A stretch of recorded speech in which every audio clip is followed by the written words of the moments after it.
welcome to podcast Fantara. Kenalin, nama aku Fanta. Aku Tara. Dan hari ini kita bakal bahas tentang Bumi Manusia karyanya Pramudia Anantatur. Wuhuu. Jadi apa sih yang bakal kita bahas hari ini? Nah, kita hari ini bakal bahas bagian-bagian yang paling Mengesankan bagi kita berdua di novel ini. Nah, Jadi menurut kamu apa sih, Tar, bagian yang paling mengesankan bagi kamu? mungkin kalau aku di awal-awal aja deh, pas Oke. Minka sama Analis ketemu. Jujur itu banget ketemu. romantis ya. Di situ kayak gemes banget, kayak PDKT-nya ada, kayak Bikin senyum-senyum sendiri. dan itu masih gitu. kayak ringan gitu lah, belum Iya. berat, walaupun ada yang nya tapi kayak Iya. tetap lucu lah. Nah, jadi mungkin bisa aku ceritain kali ya. Oke, diceritain awalnya gimana tuh mereka ketemu. Nah, jadi awalnya itu diajak sama Surhoff, si Minka ini Iya. diajak sama Surhoff untuk ke rumahnya Analis. Tapi diajak sama kakak Analis, yaitu Robert. Nah, pas nyampe si Surhoff duduk lah, tapi pas Minka mau duduk sama Robert ini disuruh duduknya jauh. Duduknya Nyebelin di meja yang beda. Bahkan gak ada mejanya gak sih itu? Gak ada, cuman kayak ya udah tempat duduk kayak jauh banget, kayak Hmm. aku nggak suka itu bagian situ. Oke, terus tiba-tiba Analis turun. Analis turun ke depan rumahnya. Nah, di situ Minka lihat terus dia kayak wow. Wow, kayak matanya langsung ting gitu. Di situ dia kayak starstruck kali ya. Iya, Kayak kayak berdebar-debar jatuhnya, kayak langsung deg-deg gitu. Nah, di situ si Analis nyapa-nyapa kan. Iya. Nah, tapi ternyata dia malah ngajak ngobrolnya si Kak Minka.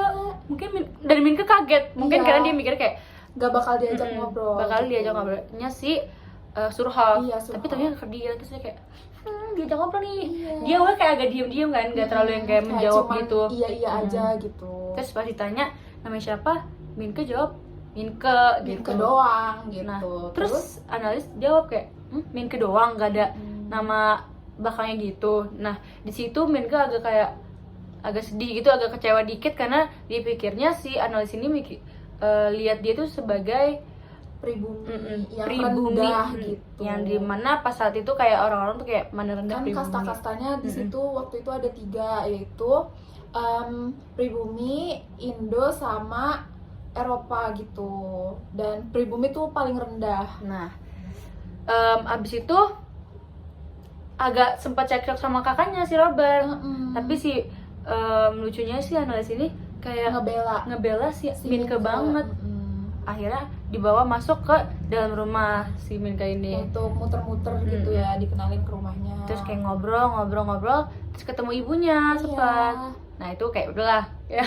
Nah, habis itu mereka lanjut jalan-jalan ke ladangnya. Terus itu lucu tuh, kayak mereka lihat-lihat sekitar, terus lihat, kenalan. Nah, sampai ke danau atau sungai ya itu? Danau sih kayaknya itu. Nah, di situ mereka kayak gak tahu, tiba-tiba kayak diem-dieman. Tiba-tiba mungkin ada suasana atau vibes yang mengelilingi mereka sampai tiba-tiba oh my god, tiba-tiba Minka cium pipinya Analis. Dan itu tuh kayak di pertemuan pertama mereka. Bayangin kayak aku sebagai pembaca nih agak oh ini normal ya, ini gitu. normal ya di sini ya gitu. Terus abis dicium tiba-tiba Analisnya kabur. Dia kabur. Nah, Balik ke rumahnya, terus Iya. mereka kejar-kejaran. Iya, di Minka ini kaget kayak aku berbuat salah ini. Terus udah malamnya Minkanya sampai ke rumah, tiba-tiba ada ibunya. Takut kan dia, kirain bakal dimarahin. Iya. Terus Bakal diusir. soalnya si ibunya tiba-tiba manggil. Sinyo ya dipanggil ya? Iya, Sinyo gitu. Sini gitu. Sini. Terus Sinyo kayak wow. Minka nih kayak kaget nih. Deg-deg. Terus pas udah dia samperin, tiba-tiba disuruh apa kan? Disuruh cium pipinya depan ibunya. Nah, di situ Iya.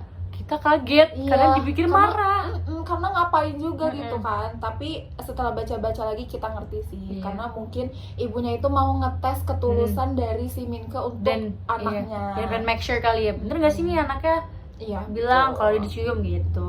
Nah, mungkin dari aku segitu aja. Kalau kamu sendiri apa yang bagian yang paling menyentuh hati kamu atau apa? Kalau aku bagian paling mengesankan bagi aku, jadi kan di cerita ini tuh hak asuhnya si Annelies itu sempet kayak mau jatuh ke orang Eropa karena ayahnya ini si Herman itu sebenarnya tuh punya istri di Eropa, tapi saat ke Oh Indonesia iya. ayahnya ini tuh punya hubungan lah sama ibunya Annelies ini, tapi emang nggak menikah gitu. Jadi agak ribet lah hak asuhnya Annelies ini, sampai akhirnya harus disidang. Oh iya. Gitu. Dan karena aku bener-bener suka banget sama woman empowerment, kayak aku tuh suka wanita-wanita yang memperjuangkan haknya. That's right.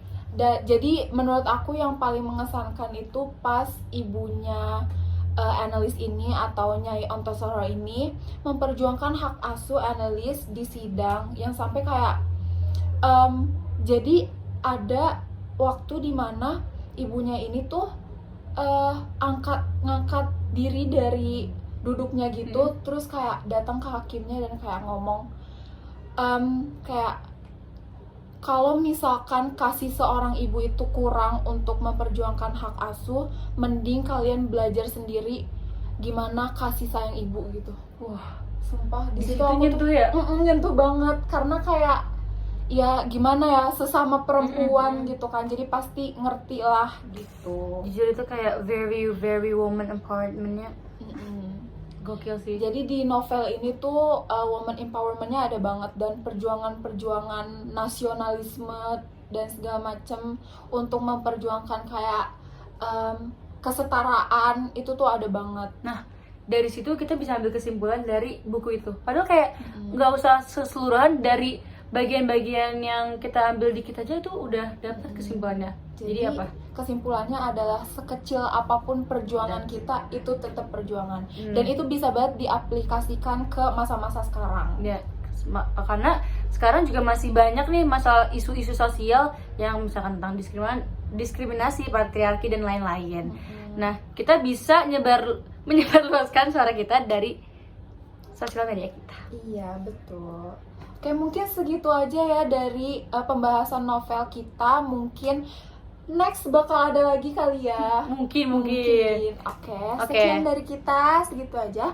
Bye bye.